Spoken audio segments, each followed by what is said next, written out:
नमस्ते। अजय एस्ट्रोमनी गुरु में आपका स्वागत है। मैं राहुल हमेशा की तरह आपके लिए लेकर आया हूं कमोडिटी बाजारों का विस्तृत विश्लेषण।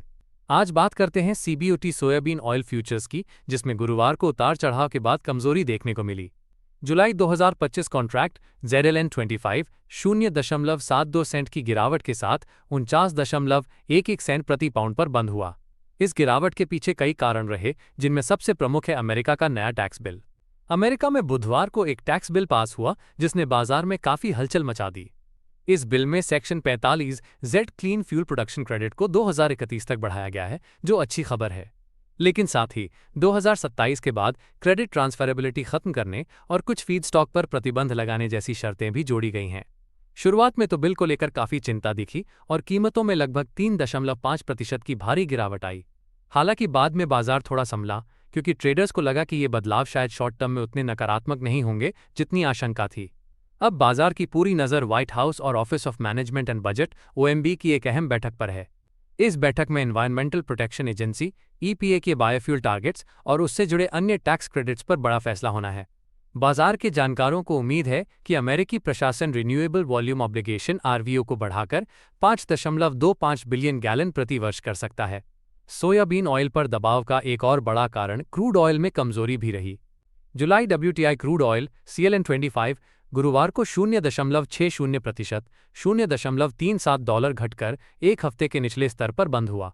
क्रूड में यह गिरावट मजबूत डॉलर, ओपेक जोड़ द्वारा क्रूड प्रोडक्शन बढ़ाने की संभावना और अमेरिका में कच्चे तेल के भंडार में अप्रत्याशित वृद्धि के चलते आई। अमेरिका में सोयाबीन ऑयल की एक्सपोर्ट सेल्स इस हफ्ते 13,700 मैट्रिक टन रही, जो बाजार की उम्मीदों के मुताबिक ही थी।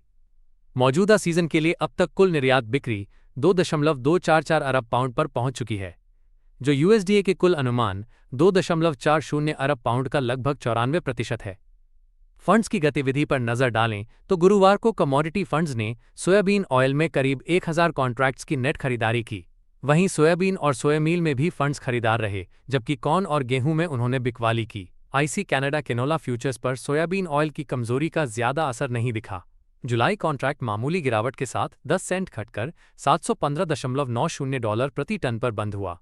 वहीं यूरोप के रेपसीड मार्केट में तेजी रही। यूरोनेक्स पर अगस्त 2025 का रेपसीड कॉन्ट्रैक्ट 4 यूरो और 25 सेंट बढ़कर 489 यूरो और 25 सेंट प्रति टन पर बंद हुआ। यूरोप में फसल की चिंताओं और टेक्निकल खरीदारी से ये तेजी आई। एशियाई बाजारों में नरमी दिखी। चीन के डालियान कमोडिटी एक्सचेंज DCE पर सितंबर सोयाबीन ऑयल कॉन्ट्रैक्ट और सितंबर पाम ऑयल कॉन्ट्रैक्ट दोनों में गिरावट दर्ज हुई। कमजोर घरेलू मांग और अधिक स्टॉक से कीमतों पर दबाव रहा। मलेशियाई crude palm oil CPO futures में भी भारी गिरावट आई।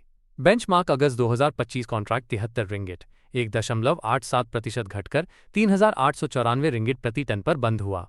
मलेशियाई पाम उत्पादन में वृद्धि की संभावना, क्रूड ऑयल की कमजोरी और CBOT सोयाबीन ऑयल की गिरावट ने यहां भी दबाव बनाया। आने वाले दिनों में बाजार का पूरा फोकस अब व्हाइट हाउस और OMB की मीटिंग पर रहेगा। इस बैठक का नतीजा सोयाबीन ऑयल के लिए बेहद महत्वपूर्ण साबित होगा। तो ये था आज का कमोडिटी बाजारों का विस्तृत विश्लेषण। ऐसी ही और जानकारी के लिए हमारे चैनल अजय एस्ट्रोमनी गुरु से जुड़े रहें। हम जल्द ही मिलेंगे अगले वीडियो में।